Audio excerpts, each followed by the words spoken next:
नमस्कार दोस्तों, पीसीएस पाठशाला में आप सभी का स्वागत है। परीक्षा मंथन यूपीपीएससी प्रीलिम्स की सीरीज चल रही है। 1000 एमसीक्यू कंप्लीट कराना है आप लोगों को। यह देख लीजिए, यह पूरी बुक है परीक्षा मंथन यूपीपीएससी 1000 एमसीक्यू की, और यही कंप्लीट कराया जा रहा है। तो आप लोग प्लेलिस्ट में जाइएगा, परीक्षा मंथन यूपीपीएससी प्रीलिम्स 1000 एमसीक्यू के नाम से प्लेलिस्ट बनी हुई है। परीक्षा होने तक उसे बिल्कुल फॉलो करिएगा दोस्तों, और हर प्रतियोगी परीक्षा के लिए इंपॉर्टेंट रहेगा। टेलीग्राम बिल्कुल ज्वाइन करिए, टेलीग्राम का लिंक डिस्क्रिप्शन में है। भारत का सबसे बड़ा हड़प्पन पुरास्थल है, तो भारत का जो सबसे बड़ा हड़प्पन पुरास्थल है वो आपका राखीगढ़ी है। सबसे बड़ा हड़प्पा पुरास्थल कौन है? मोहनजोदड़ो, उसके बाद हड़प्पा है, उसके बाद राखीगढ़ी है। लेकिन मोहनजोदड़ो और हड़प्पा जो है इस समय तत्काल में भारत में स्थित नहीं है, या पाकिस्तान में पड़ता है। तो राखीगढ़ी इस समय सब मौजूदा हालत में भारत का सबसे बड़ा हड़प्पा स्थल कौन है? राखीगढ़ी। भारत स्थित सिंधु घाटी सभ्यता का सबसे बड़ा पूरा स्थल राखीगढ़ी है। यह स्थल हरियाणा में स्थित है। सिंधु सभ्यता का सबसे बड़ा स्थल जो है, यह स्थल गनवेरी या वाला में है। गनवेरी वाला जो है हरियाणा में है, पाकिस्तान के पंजाब प्रांत में हकरा नदी के तट पर स्थित है। सिंधु घाटी सभ्यता में विकसित अवस्था में निम्नलिखित में से किस स्थलों से घरों में कुएं के अवशेष मिले हैं? घर में कुएं का अवशेष मिला है मोहनजोदड़ो से, विकल्प डी। सिंधु घाटी सभ्यता के मोहनजोदड़ो से विकसित सभ्यता में लगभग सभी घरों में कुएं के अवशेष मिले हैं। इसके अतिरिक्त घरों में स्नानागार एवं जल निकासी की व्यवस्था भी पाई गई है। हड़प्पा स्थल सुनौली से अभी हाल ही में उत्खननों से प्राप्त हुए हैं। देखिए, सनौली जो है हड़प्पा काल का एक नया न्यूनतम स्थल है। यह उत्तर प्रदेश के बागपत जिले में पाया गया है। उत्तर प्रदेश के बागपत में सुनौली में हड़प्पा पूरा स्थल में पाया गया है। यहाँ पर मानव सावधान के प्रमाण मिले हैं, बहुत सारे मानव के शव मिले हैं, सावधान मिले हैं।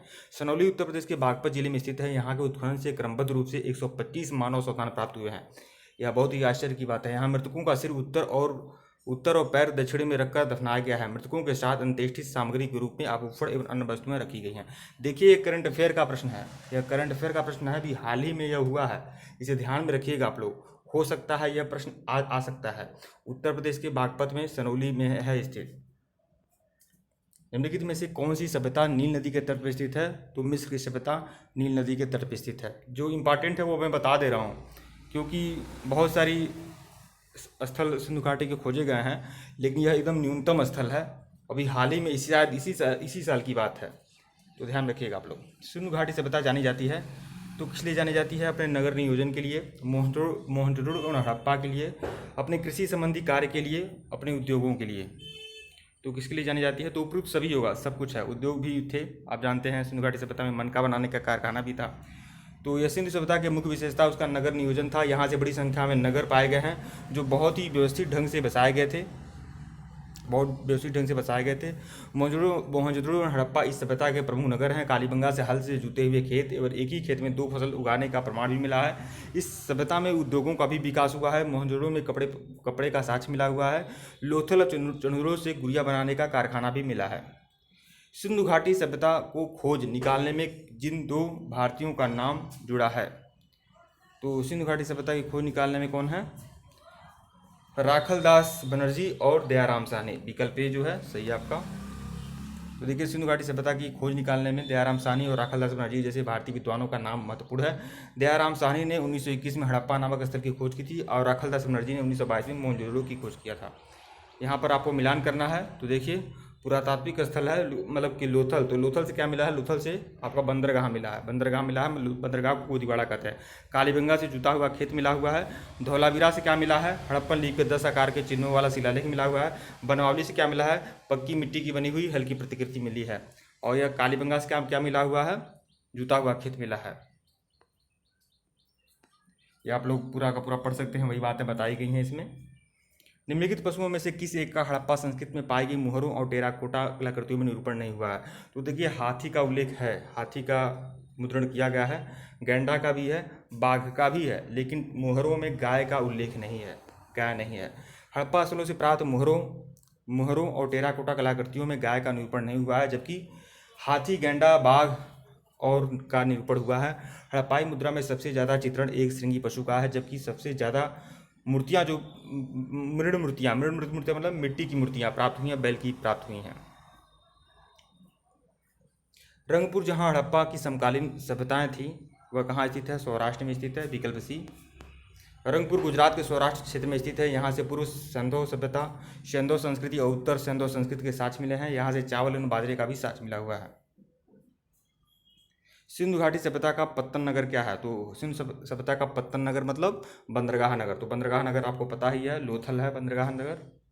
विकल्प सी जो है लोथल।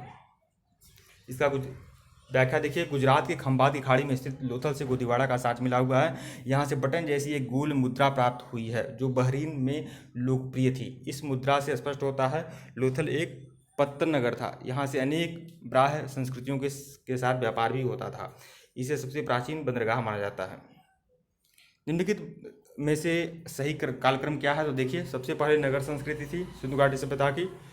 लोहे का जो हल था यह आपका 800 ईसा पूर्व के करीब था। फिर आहत मुद्रा में चांदी के सिक्के थे, फिर सोने के सिक्के थे।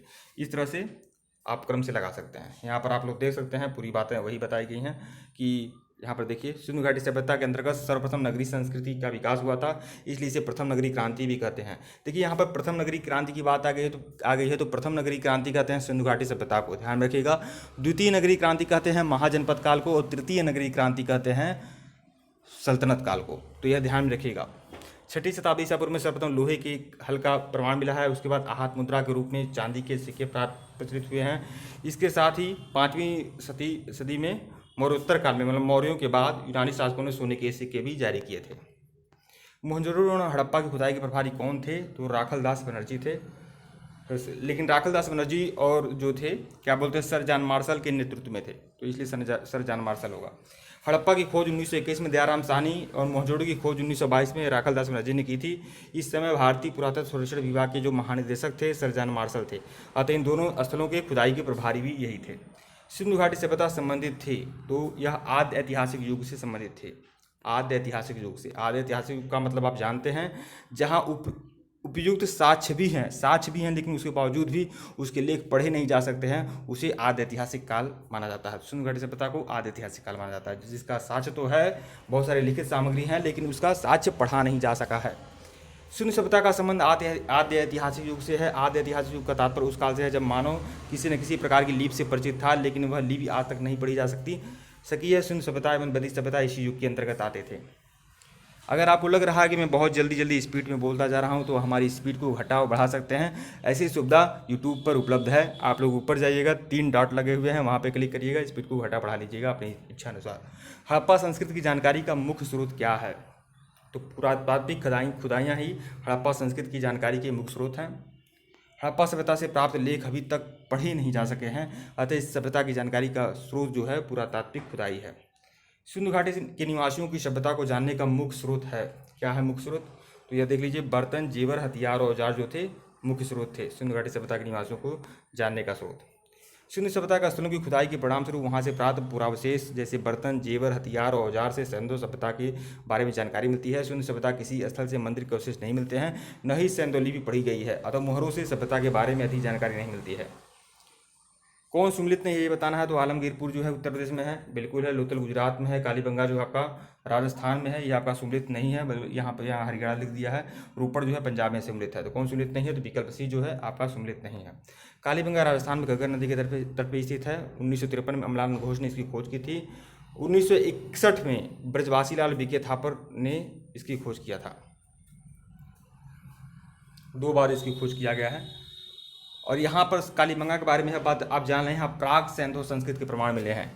प्राक सैंधव संस्कृति मतलब कि सिंधु घाटी सभ्यता से भी प्राचीन संस्कृति के प्रमाण कहाँ से मिले हैं? वह मिले हैं, क्या बोलते हैं, कालीबंगा से। तो यह चीज़ ध्यान रखिएगा आप लोग। हड़प्पा में मिट्टी के बर्तनों पर सामान्यतः किस रंग का प्रयोग किया जाता था? तो लाल रंग का प्रयोग किया जाता है, विकल्प ए। और जो डिजाइनिंग की जाती थी काले रंग से डिजाइनिंग की जाती थी। सिंधु सभ्यता के स्थलों से बड़ी संख्या में चाक निर्मित मृदभांड प्राप्त हुए हैं, यद्यपि कुछ हाथ से बने मृदभांड भी मिलते हैं। यहाँ से प्राप्त विशिष्ट मृदभांड लाल रंग के लेप वाले हैं और ऊपर काले रंग से चित्रण भी किया गया है। सिंधु सभ्यता का कौन सा स्थल भारत में स्थित है? तो कौन सा स्थल भारत में स्थित है? तो लोथल, विकल्प सी।